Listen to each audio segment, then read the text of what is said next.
کہ ہم بڑے پڑھے لکھے ہیں، اور بعض تو ایسے ذہن بھی ہیں جو کہتے ہیں بابا اب بوڑھے ہو چکے ہیں، اب ان کی عقل کام نہیں کرتی، تجھے دانا بنانے والا اب بھی عقل ہو گیا ہے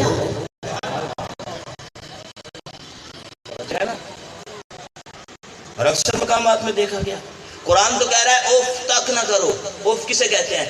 بابا نے یا ماں نے کوئی کام کہا، کر تو دیا پر چہرے کے تاثرات بدلے۔ قرآن کہتا ہے حکم ماں پر، حکم باپ پر تیرے چہرے کے تاثرات بھی نہیں بدلنے چاہیے، خندہ پیشانی کے ساتھ ان کی اطاعت میں رہے۔ کیوں؟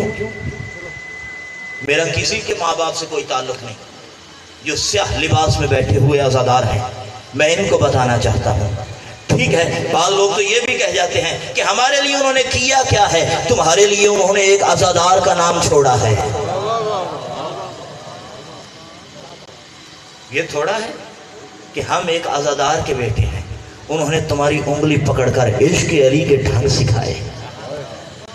توجہ ہے نا؟ ہمیشہ والدین کی اطاعت میں رہو، لیکن ایک وقت آتا ہے جب والدین کی اطاعت ساقط ہوتی ہے۔ کب؟ جب باپ نہیں رہتا، ڈیڈی بن کے سامنے آ جاتا ہے، بیٹا نماز کا وقت، کیا نماز ہے؟ جانا ڈیوٹی پہ۔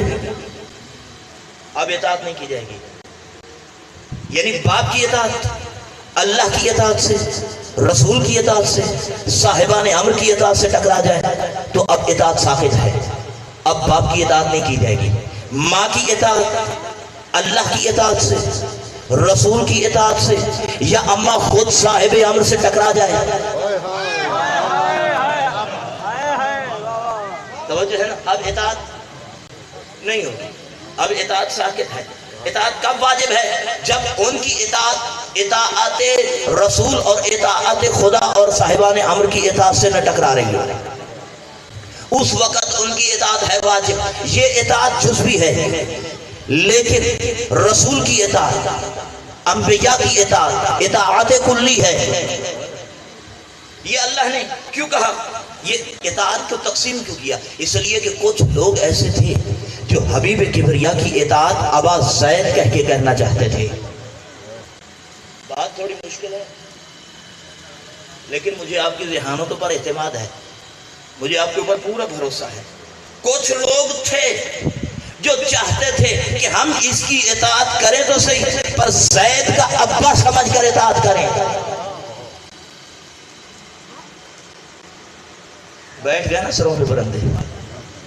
صلوات پڑھے محمد رسول اللہ۔ لوگ اطاعت تو کر رہے تھے لیکن باپ سمجھ کر اطاعت کرنا چاہتے تھے۔ ختموں میں بڑے زور و شور کے ساتھ اس آیت کی تلاوت کی جاتی ہے، ما کان محمد ابا احد من رجالکم ولکن رسول اللہ و خاتم النبیین۔ کچھ تھے جو ابا سمجھ کر اطاعت کر رہے تھے، تبھی تو اللہ نے کہہ دیا کہ خبردار محمد تم میں سے کسی کے مرد کا باپ نہیں، وہ تو اللہ کا نبی ہے۔ ما کان محمد ابا احد من رجالکم ولکن رسول اللہ و خاتم النبیین۔ کچھ لوگ تھے جو ابا کہہ کر، خدا نے کہا میرے حبیب یہ بڑے چالاک ہیں، تو ان کے انسان کے مزاج سے واقف نہیں ہے، یہ ابا اما کہہ کر بڑے مطالب نکالنے کی کوشش کرتے ہیں، لہٰذا ان سے کہہ دے کہ اللہ کا پیغام آ گیا، ما کان محمد ابا احد من رجالکم، محمد تمہارے مردوں میں سے کسی کا باپ نہیں، ولیکن رسول اللہ، ہاں اگر تم میرے حبیب کی اطاعت کرنا چاہتے ہو تو ابا سمجھ کر نہیں، اللہ کا رسول سمجھ کر اطاعت، ولیکن رسول اللہ و خاتم النبیین، اور یہ میرا رسول نبوت کا خاتمہ ہے۔ توجہ ہے نا؟ یہ میرا رسول نبوت کا خاتمہ ہے۔ اللہ نے کیا فرمایا؟ محمد تمہارے مردوں میں سے کسی کا باپ نہیں، میرا رسول تمہارے مردوں میں سے کسی کا باپ نہیں، میرا رسول تمہارے مردوں میں سے کسی کا باپ نہیں۔ اچھا، اللہ نے اپنے حبیب کے لیے تو یہ کہہ دیا کہ میرا رسول تمہارے مردوں میں سے کسی کا باپ نہیں. لیکن اسی سورہ میں آگے بڑھ کر اس ذات حق نے 30 آیتوں کا فاصلہ چھوڑنے کے بعد فرمایا وَأَزْوَاجُهُ أُمَّهَاتُهُمْ، اور میرے رسول کی بیویاں مومنین کی مائیں ہیں.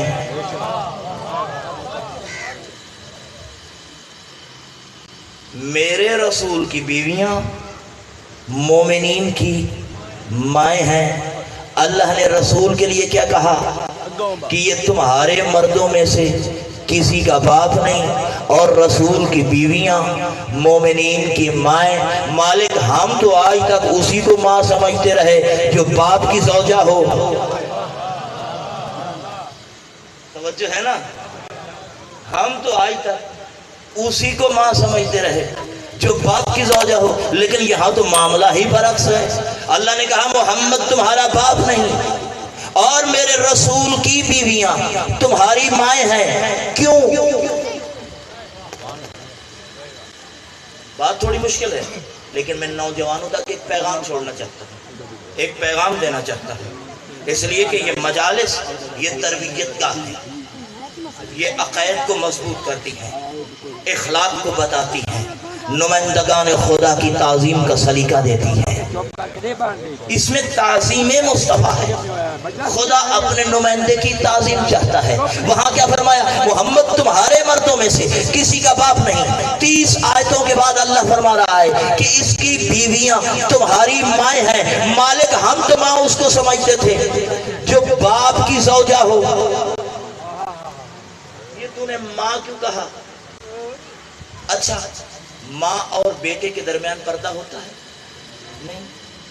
یہ اللہ نے پھر ماں کیوں کہا؟ فقط اس لیے نبی کی جتنی بیویاں تھیں وہ کہاں سے آئی ہیں؟ امت میں سے نبی کے گھر آئی ہیں. توجہ، آپ بولیں گے اور اگر پھیپھڑوں میں عشق علی کی طاقت موجود ہوئی تو زور سے بولیں گے. توجہ ہے نا؟ نبی کی جتنی بیویاں ہیں کہاں سے آئیں؟ امت میں سے نبی کے گھر آئیں. توجہ اور بہت توجہ. نبی کی جتنی بیویاں ہیں کہاں سے آئیں؟ امت میں سے نبی کے گھر آئیں. اللہ نے پھر ان کو ماں کیوں کہا؟ اس لیے کہ امکان تھا علم توحید میں یہ جو امت میں سے آئی ہیں امکان تھا کہ واپس امت میں پلٹ جاتی. اللہ نے کہا خبردار میرے نبی کی بیویاں تمہاری مائیں ہیں.